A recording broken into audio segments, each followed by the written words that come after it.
that is problematic for us to operate as a civil society?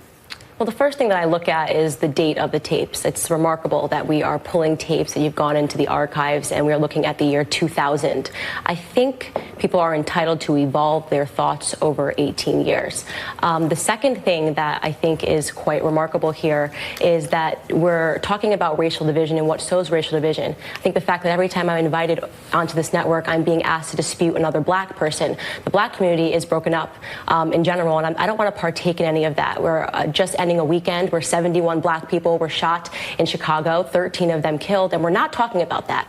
Instead, we're talking about old tapes. We're going to talk about all that. You have a problem. No, we're not. I have a problem that we're doing wall-to-wall coverage on tapes. You have a problem with who you're appearing on this? No, I don't have a problem with him. Candace, you have a problem with who you're appearing on this segment with? I'm respectfully saying to him that we should both decline tearing apart the black community for the sake of television. And because MSNBC always invites me on to do that, I am declining to do so when our community is mourning the 71 people that were shot over the weekend. We need to stop this warfare and come together and talk about things that matter. And what is going on in Chicago is a bigger topic and should be a bigger topic on this network than what Trump said 18 years ago and whether or not it means that people change over 18 years, which, shocker, guys, they do.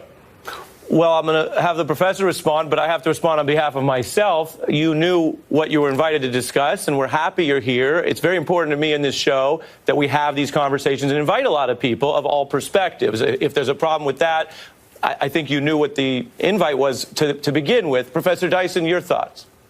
Well, look, we're dealing with a person who has not only radically emboldened the prospects of bigotry in this country, the resurgent, recrudescent hate that he has articulated. If you can't beat him, coin him. So he opposes Pat Buchanan on the one hand when it's to his own political advantage, and then subsequently when the real beliefs emerge from Mr. Trump, we see that his vicious animus toward black people, gay people, Mexicans, Muslims, women, and the like is a kind of cornucopia of hate that has been brashly articulated by a man of manifest lack of serious coherence, chaotic intelligence, and the lack of an ability to really express himself by not only pulling upon the strands of history, but refusing to take into consideration what's going on today. So I think in one sense, if we're going to talk about if we're going to be honest about Donald Trump, he has not helped black people. He has not enabled African-American people to move forward. He's riding a crest and a wave of economic prosperity put in place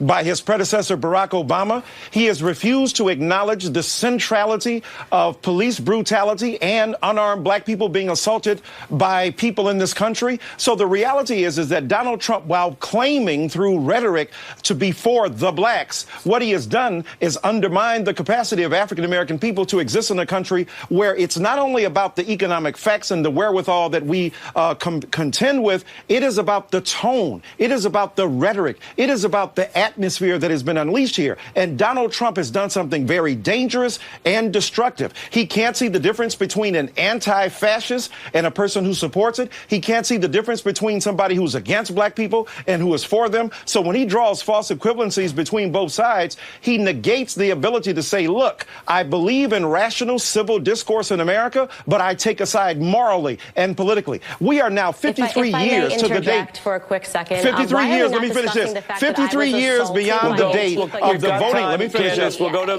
the professor and then we'll go back to you, Candace. Professor Dyson, you can finish and then we'll go back to Candace. Here we are 53 years past the Voting Rights Act. We've seen the resurgence of an attempt to nullify and destroy that black vote. We've seen attempts to somehow circumnavigate around black political citizenry and agency. So all I'm saying is, if we're concerned about black people, we've got to be concerned about poverty, inequality, lack of access to education, plus the kinds of sorts of violence that we see directed toward black people in this country. Candace, go ahead. Sorts of violence as being directed towards black people. Am I black? I'm curious if I'm black because I'm a black conservative, and I am not hearing anything that is said about the fact that about 25 white Democrats assembled to kick me out of a restaurant yesterday to throw water and to throw eggs at me because I am a conservative that supports Donald Trump. The very same Donald Trump, okay? The very same Donald Trump that has not Obama. Obama did not do this. It's because President Trump has been slashing regulations, and it has brought this economy to a place it has never been at, okay? We have unemployment that's an all-time low for both women. You brought up women. You brought up gays. You brought up black people. Unemployment is at an all-time low across the board. You guys refuse to acknowledge the truth that we are doing better. You want to talk about fascists? Antifa attacked me. This is an all-white gang that attacked me and attacked an all-black police force in Philadelphia, okay? And they claim to be fighting racism. How is it plausible, Professor, that you allow this to happen to your community because you've decided that because we are ideologically conservatives, you are okay with this? You're okay with the resurgence of the Democrats? I haven't said a word. Don't cut me off. I haven't said a word. You just said a lot of words. I didn't say a word. Actually, if somebody was counting, I said nothing about you. Now you're cutting me off. I said nothing about you. No. So I find what happened to you reprehensible, by the way. I still have to keep it going. Candace, we're going to take a pause. Candace, I didn't get to finish. I'm going to let you. For 5 minutes straight. You are attacking. I'm going to let you finish, but if you're calling out the professor, I have to give him time. So Candace, go ahead. Liberals have been attacking conservatives, and you guys say nothing about it. Blacks were attacked yesterday, okay? And they were attacked because they support Donald Trump. Black support for Donald Trump has doubled since this time last year. You guys can try to pretend that he is pushing in a racist era in this country when, in fact, we know the Democrats are the racists, have always been the racists. The parties never switched, and you should know this. As a civil rights person, you know the history. You know the people under the hood of the KKK. Let me respond. Were Candace, Democrats, and the party never switched. And Candace, I'm going to give the professor a chance to respond. You should defend what happened to me yesterday and defend our community being attacked because we support Donald Trump, because we understand that we have better economic opportunities under him than we ever had in Obama. And shame on you for spreading in Obama. Candace, I'm going to give the professor a chance to respond. Under his administration, he allowed the bloodshed, and Trump wanted to send the National Guard, and the Democrats stopped him. I'm really done with this. I'm done with this racist narrative. I don't want to have to talk over people, but we have to go back and forth. Let's talk about the facts. Candace, we're going to have to take a pause there. Couple things. You're making a personal attack on the other guests, so I have to give them a chance to respond. Let me respond. First of all, I also have to say, and Professor, I'm going to go back to you. I also have to say the topic of this discussion that we have tried and perhaps are failing on live television to discuss is Trump policy. The incident that you're referring to yesterday is not necessarily this topic. It's a Democrat policy. And so we'd have to gather more information. Go up to them. So I'm going to go to the professor.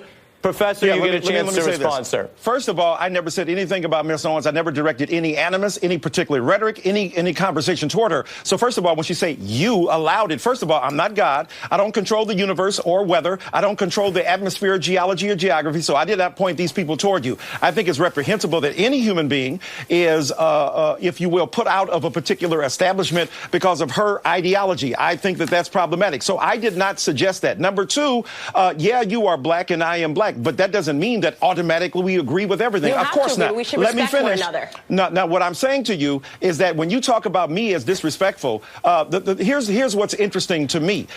You have come on here and, like Donald Trump, reduce everything to narcissistic self-preoccupation and articulation of your. Let me finish.